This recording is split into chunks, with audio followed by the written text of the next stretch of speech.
My dear ma'am. Thank you. Now I would like to give an introduction of the panelist, Dr. Purva Gopal Sharma, before inviting her to give a presentation on the topic Cyber Psychology of Global Pandemic COVID-19. I want to greet you.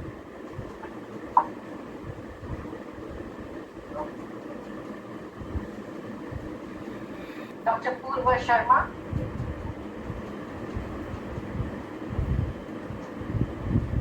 I invite you to address us. Yeah, thank you so much, ma'am. Pranam to everybody. I would like to give my gratitude to Dr. Anjali Srivastav, ma'am, Professor and Head Department of Psychology, Avdesh Pratap Singh University, Rewa, Madhya Pradesh. Am I audible to all? Am I audible to all? Yes, you are. Okay, thank you so much, ma'am. So once again, good afternoon, everyone. People from internationally, they have joined this session, international dignitaries, speakers, and dear participants. I will be sharing some of my insights related to cyber psychology, which is my research area. So in the webinar on understanding and coping with global pandemic COVID-19, I, Purva Sharma, Department of Psychology, Dev Sanskriti Vishwavidyalaya, Shanti Kunj, Haridwar. I did research in the area of cyber psychology, and I'm going to talk about the cyber psychology of global pandemic COVID-19. So dear participants, whenever we talk about any disease, I think disease in itself says that something which is not at ease is called disease. There are several diseases, but if we talk about COVID-19, so I think in the whole lifetime of the century and decade, this generation will remember that something like COVID-19 took place in their life. But now when it has reached us, there are several months when we are in the lockdown. The name pandemic itself says that what kind of rate it has affected. And when you see that how things are taking place, so now the whole world has become a kind of disciplined classroom, or where you are not supposed to do anything, like you are living a life in which actually this COVID-19 has made us think, because it is completely different from any other kind of disease or anything else, but it has multifaceted effect. I can tell you that it ranges from the way you think, the way you walk, the way you talk, the way you eat, the way you interact with people, the way you socialize, the way you do everything. All of a sudden, all it stops. Like you simply start saying namaste instead of hello, hi. You have to maintain a social distance. You always have to wear a mask. The people in the country where they are not ready to wear helmet to protect their own self, they are ready for challan instead of wearing helmet. But these days, now they are ready to wear mask, because now the threat to life is very close to us. Because this is kind of disease in which you're like, some researchers say that COVID-19 can spread through air, it could spread through surface. So like whenever you're buying an apple and that apple is coming to your home, you're having a kind of suspect. It can be seen as a thing of suspect that it contain any kind of bacteria or virus. So I think if you can understand, you can feel that in every touch you have a fear that in that touch a virus could be. When you have an interaction, you have a fear. So the fear, the suspicion, the anxiety, the stress, the frustration, where everything comes from? It comes from our mind. And the study of mind, as we all know, that is called psychology. It comes from our brain, from our thoughts. And today, when the effects are ranging from individuals to family, to society, to nation, to world, and not only this, rather to the nature. So today, when you see the memes where individuals, human beings are locked down and the nature is unlocked, you are seeing fresh air. You are able to see the beauty of the nature. You are able to see more pure river water. You are able to see where birds are chirping more. You are able to see when the animals are coming and walking and having their free time, when we are inside. So definitely it is a very big change. Let's start with an individual, how it affects an individual. So for an individual, we can see that whenever we see the dimension of health and wellness, we talk about individuals' physical health, mental health, social health, and spiritual health and emotional health.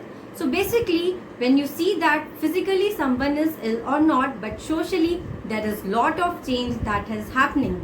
So I think for the first time, people might be thinking that why I am not feeling happy, why I am not feeling kind of comfortable, which I used to see before when I used to go out very easily, talk to people, even not talking, just walking, taking round, because we are social animals.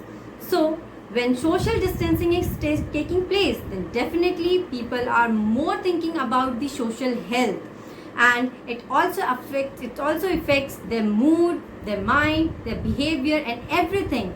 And what is happening on the other side? At physical world, social distancing is taking place, but on the virtual world, social engaging is taking place. So that social distancing which is taking place in the physical world, so now when people are at their homes, they are engaging more and more on social networking sites, virtual world, they are connecting with their individuals, they are remembering their old friends, they are talking to them, they are making new connections, they are trying to see things in a different way because they have ample amount of time. And when they have ample amount of time, it is not in their practice to sit, to live with their family in that way where they can talk to people, their family members for hours and hours, because there was a routine where you get up at the proper time, people have routine, get prepared for office, going and coming from office, taking food, just seeing mobile phones, their smartphones, seeing cartoons or other things, taking dinner and then get back to sleep. So people are not habitual to live with their families for 24 hours. Although they wanted to be, the situation is like as if God has fulfilled their desires for an individual. I think you must have seen that WhatsApp messages where husband was thinking, oh, I should get some time for my family, for my wife, for my kids, and wife is saying, oh, my husband should stay at home, my kids should be with me, and everyone should be with me. So probably God has listened to all the desires and everyone is at home, but still not happy. The domestic violences are taking place. The people are fighting with each other. I'm not talking about this, but this is only happening all around the world. But the statistics also says that the link between lockdown COVID-19 and domestic violence, as delivered on April 2020, reported that mandatory stay-at-home rules, economic uncertainty and anxiety caused by the pandemic have led to an increase in domestic violence. Another statistics show surge in domestic violence globally in COVID-19 lockdown, updated on May 2020, showed the domestic violence complaints in India that around 587 cases came between 23rd March to 16 April 2020 and received more than 92,000 calls in the first 11 days of the lockdown, as reported received by National Commission for Women. So when we are talking here, if you see that these dimensions of health and well-being, because the dimension of well-being are not only limited to this. Rather, if we talk about the financial well-being, let's talk about when you don't have job securities, the stress are more. So the fear of getting job loss and so many things are there.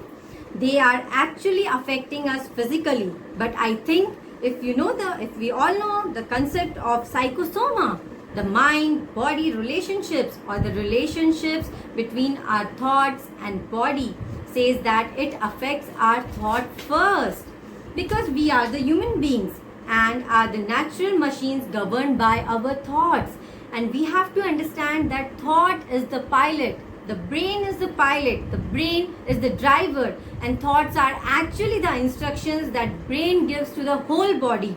You see everything. You say sometimes that feeling of loves come from our heart, but actually we know the physiology of heart, that it only pumps blood in and out. But actually these symbols of feelings and emotions, they also generated from our brain, Because brain controls our central nervous system. There are several other systems in our body. When you feel happy, it's due to the hormones. So I think we have to understand that brain is the center, and from brain the thoughts get generated, the emotions get generated. And when we talk about psychology, we are trying to understand that. So now in this digital age, when smartphone is everywhere, there are 81% people, when they get up in the morning, they first check their smartphone. Like in India, we used to do Karagre Vaste Lakshmi, Kar Madhya Saraswati, Kar Mule Tu Govindam, Kar Prabhate Darshanam. But these days, the smartphone has changed the meaning of this shloka. It has become like Karagre Vaste Mobilam, Kar Madhye Textam, Kar Mule Enteram, Kar Sending Receiving Messaginam. So it has changed the shloka, smartphone, and there are about 93% people who check their smartphones when they go to sleep. So day in and day out, in normal days, we wanted to be with smartphone more and more, because now we love smartphone than any other thing. The cost of smartphone is in lakhs, but due to that we ignore our own body, our own health, our own sleep pattern, our food pattern. The body costs in millions and billions. We never understand, because we have purchased the smartphones in lakhs and thousands. So in that situation, in normal ways, we want to see more web series, we want to play more video games, and many things. Different age groups have different choices on smartphones. So even while talking, while walking with family members, we are engaged in smartphones only. But all of a sudden, due to normal times, when we are going outside, while we are in office, we have to put our smartphones in silent mode, or no need to engage in social media. But now we can see when kids are at home and they are having no restrictions, because when they were in school, they were engaged there for 6 to 8 hours. So now the scenario has totally changed. We are in lockdown, we are in home, in COVID-19, when the schools are off, when the offices are off. Although yes, problem with people that online education are taking place and people are working from home. But you can understand that how even lot of comedy taking place in online learning. When you see videos that how students are responding online, giving attendance or anything else, because they are not so much attentive in the classroom. How we can find them attentive in the online classes, when they are lying on the bed with videos off, audios off or not, no kind of technology available for that. Yes, and for the future with artificial intelligence, we can work with that, but that self-discipline is somewhere absent. So that's why when we talk in lockdown, the smartphones are more closer. It has just become like an organ of our body. Now even being with family, when people are together, normally they are able to see them for hours and hours in normal days. So now what is happening? They are coming closer to their smartphones, they are coming closer, exploring more web series, more videos. So this is a thing that is also taking place, because an individual, they want to get relaxed, they want to get out of fear of unknown. So what they are doing at home, they are texting, they are developing new relationship, and research has shown that there is an impact of social media on mental health. There are major psychological consequences like Facebook depression, sleep deprivation, insomnia, sleeplessness, mood swings, isolation, insecurity, and more recently, FOMO, that is fear of missing out. That is also happening in social media, hampering students' attention span, thus decrease in academic grades, destroys real life relationship, either it is parent-child relationship, it is husband-wife relationship, problems of familiar problems are coming, marital problems are coming, suicidal tendencies are there in many people, mood swings, there is a fear, loneliness, the procrastination with the routine work, that when they are online, they will do their routine work afterwards. So they are procrastinating, boredom with routine tasks, and all these things are happening. So here now we have to see that way we take our food for the body. The same way, through eyes, through ears, through our sense organs, this smartphone has become a very important kind of trigger, medium through which we take food for our brain in the form of thoughts.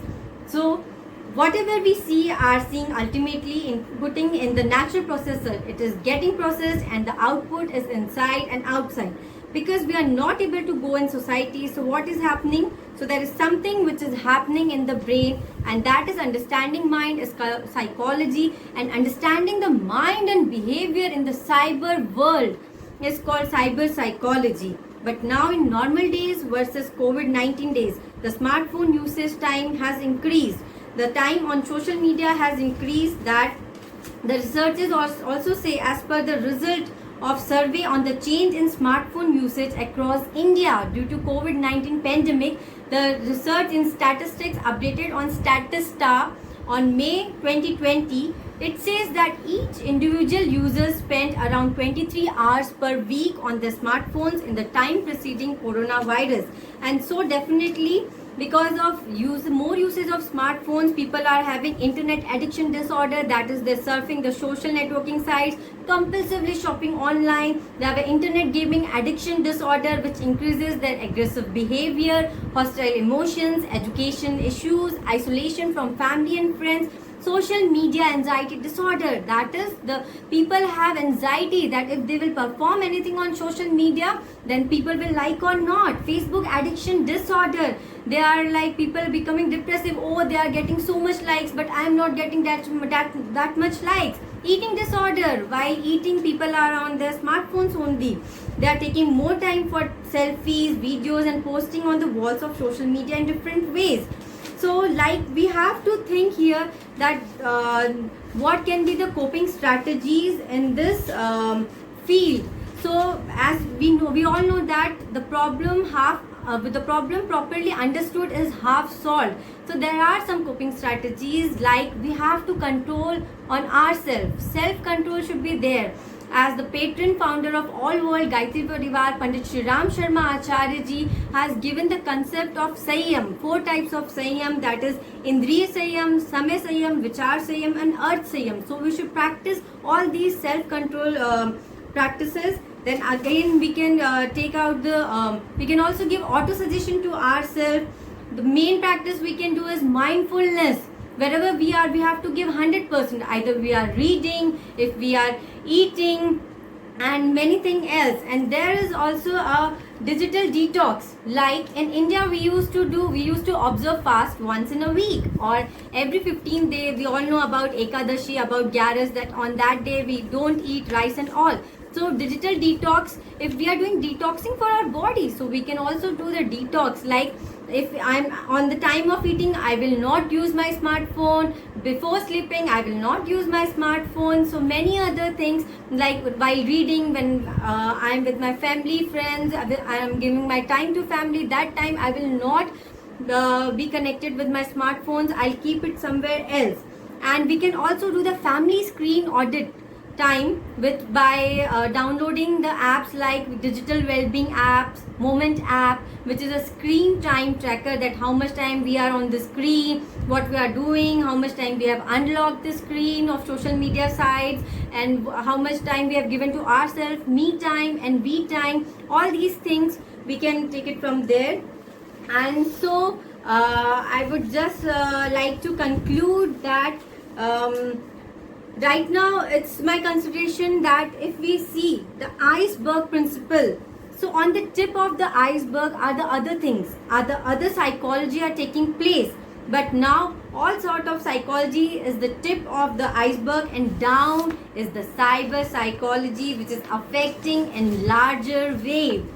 So thank you very much for your valuable time. Hope this talk will have been given you some more insights. For any queries or anybody want to collaborate with me and the field of cyber psychology, you can pin me on purva.sharma@dspv.ac.in. I would also like to thank Dr. Vandana Srivastav ma'am, again Dr. Anjali Srivastav ma'am, my university Dev Sanskrit Vishwavidyalaya, my guide Professor Santosh Vishwakarma sir, who has given guidance in the field of cyber psychology in my whole research. So thank you very much. Thank you once again, and pranam to all. Namaste. Namaste. Thank you, Dr. Purva. Thank you so much, ma'am. I would like to share about her brief sketch. She is an assistant professor in the Department of Psychology, Dev Sanskriti Vishwavidyalaya, Haridwar. She was awarded PhD degree for her pioneering work on cyber psychology, on which she has addressed us. Earlier, as a part of her master's degree, she had undertaken projects on the effect of spiritual ecology on the level of stress and psychological well-being, and on the effect of emotional maturity and stress among students in spiritual and non-spiritual ambience. The research findings of Dr. Sharma have been published in various reputed journals, and she has participated in a number of national and international conferences. In 2016, she served as a member of the research project of San Antonio Writing Project, University of Texas, USA. Thank you, Dr. Purva Gopal